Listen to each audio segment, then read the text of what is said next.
শনিবার ভোর রাতে চোপড়া ব্লকের লক্ষ্মীপুর গ্রাম পঞ্চায়েতের ওদালগঞ্জ এলাকায় ভয়াবহ অগ্নিকাণ্ডে পুড়ে ছাই 3টি পরিবারের বেশ কয়েকটি বাড়িঘর।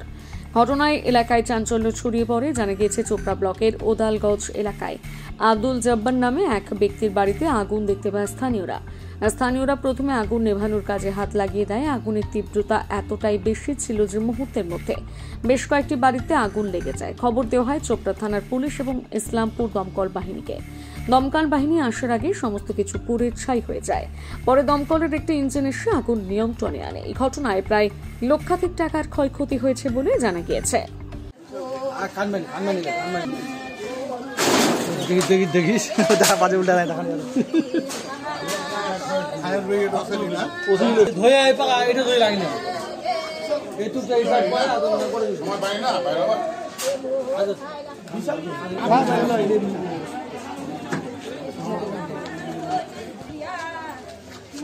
ঘর জ্বললে ফের ভালো হবে, ফসল হবে, ভালো হবে, আর সময় খারাপ লাগাছে, একটু ক্ষতি হবে, কিছু সময় আপনি হবে আল্লাহর পর ওয়াদ করেন।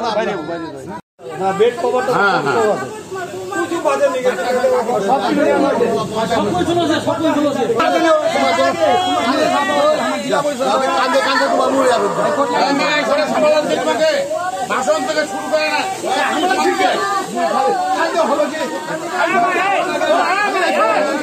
সব শুনছে তো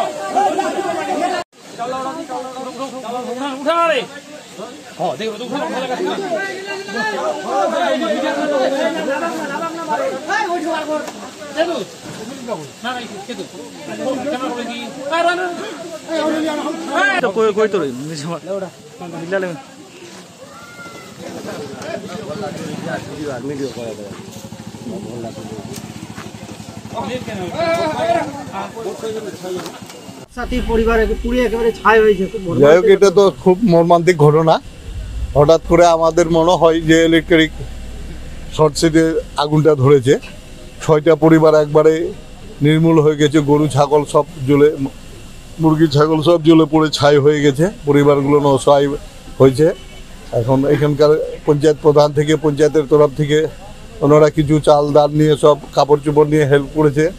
আমাদের পঞ্চায়েত সমিতি সভাপতি সাহেব এসেছিল, ওনাদেরও কিছু কম্বল টম্বল, পলিথিন, তিরপাল, কাপড় চোপড় এগুলো দিয়েছে। আমরাও কিছু কাপড় চোপড় নিয়ে এসেছি এবং আমরা যত তাড়াতাড়ি এখানকার আমাদের মেম্বার সহ, প্রধান সহ, এখানকার লিডারশিপ সবাই এরা একটা কালেকশনও করছে।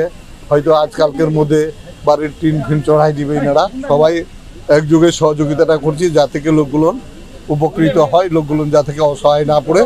এটা সব এখানকার লিডাররা আমাদের উদ্যোগ নিয়েছে, আমরাও ওনাদের সঙ্গে সহযোগিতা। আমরা দেখেছি বরাবরই চোপড়া ব্লকের বিভিন্ন জায়গায় আগুন ধরলে একটা খবর আসে যে চোপড়ায় একটা দমকলের দরকার। যাই হোক, এটা নিয়ে অনেক দিন ধরে লড়ছি। দেখি এর মধ্যে আমি ক্যালকাটায় যাব, কারণ ফায়ার ব্রিগেডের জন্য প্রায় 2 বছর ধরে লড়তেছি।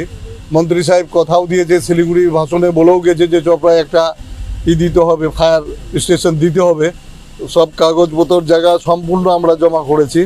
দেখি এর মধ্যে আমরা গিয়ে যোগাযোগ করে যতদূর সম্ভব দ্রুত যদি হয়, কারণ ইসলামপুর থেকে ফায়ার ব্রিগেড আস্তে আস্তে প্রায় 30-40 কিলোমিটার দূরত্ব, এদিকে জ্বলে পুড়ে ছাই হয়ে যায়।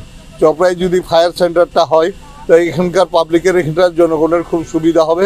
দেখি, কারণ সেন্ট্রাল গভর্নমেন্ট তো টাকা পয়সা দিতে অনীহা করছে, এই কারণেই হয়তো করতে পারছে না। তাও আমি এর মধ্যে যাব ক্যালকাটা, মন্ত্রী সাহেবের সঙ্গে কথাবার্তা বলে যদি দ্রুত ফায়ার ব্রিগেডটা সার্ভিসটা করা যায় এখানটায়, তাহলে চোপড়ার জনগণের সুবিধা হবে।